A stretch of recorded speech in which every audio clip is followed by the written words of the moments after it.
So in today's video, we're going to be talking about the Runcam split cameras. Now here I have two. One I've been testing for quite a while, but we're also going to talk about some things to take note of before purchasing this.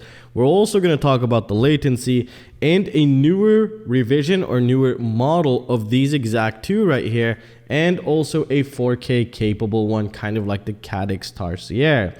I haven't tested the Hakcrc because mine was dead on arrival and I just received a replacement a couple days ago. But we're going to cover its overall latency, video quality, and what to look out for when you're actually putting this together so you don't ruin it.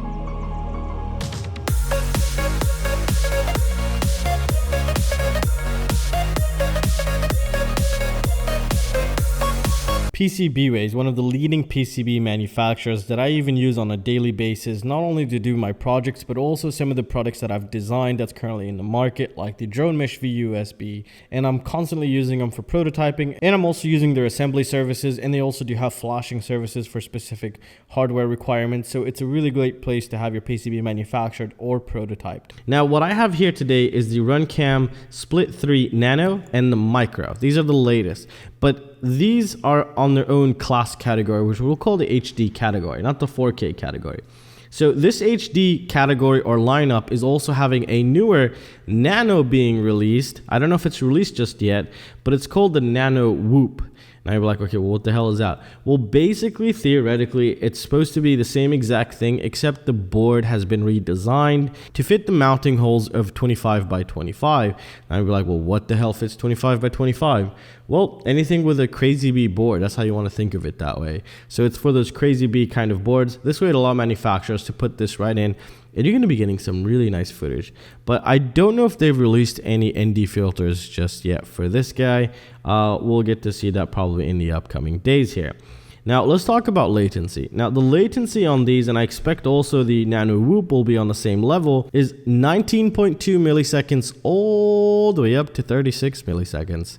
That is a pretty big difference. That fluctuation is around 17 milliseconds. So, at one time you're starting to get 19 milliseconds of latency. Other times you're getting 36 milliseconds of latency. However, to be honest, I really never noticed it in the field. But then again, when I'm in the bando, I'm doing a lot of tight maneuvering, but at the same time, I'm not going really fast. Now, also something very, very important to take note of here when you're actually putting this in. It says it takes 5 to 20 volts, but don't give it battery 5 to 20 volts.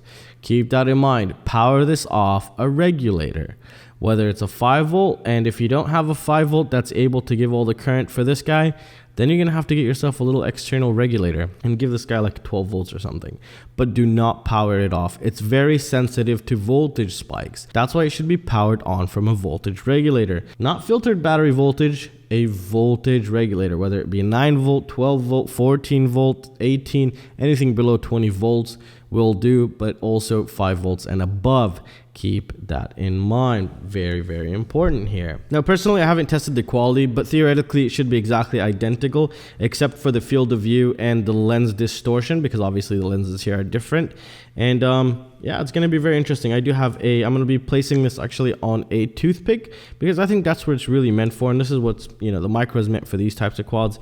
And I want to see how it performs, because if this one was in here, with the crashes I got, I think it would have broke by now. So keep that in mind. This is also 11 grams, so it's not that much weight to be added to the quadcopter or a toothpick, and should give us some insane looking footage. And also, it just doesn't come with many things. It's very minimal here. And for the accessories they provide you with, they don't really provide you with much. They give you an adapter to change it into a Micro, and this SD card holder, and some nylon nuts and a wire, and that's about it.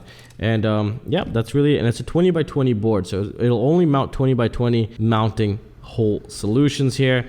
And I'll leave you guys footage from the Runcam Split 3. Enjoy it, and let me know what you guys think down in the comment section. There are new 4K ones coming out very soon, and I'll have a link to that also down below. And I'll see you in our next one. Peace out.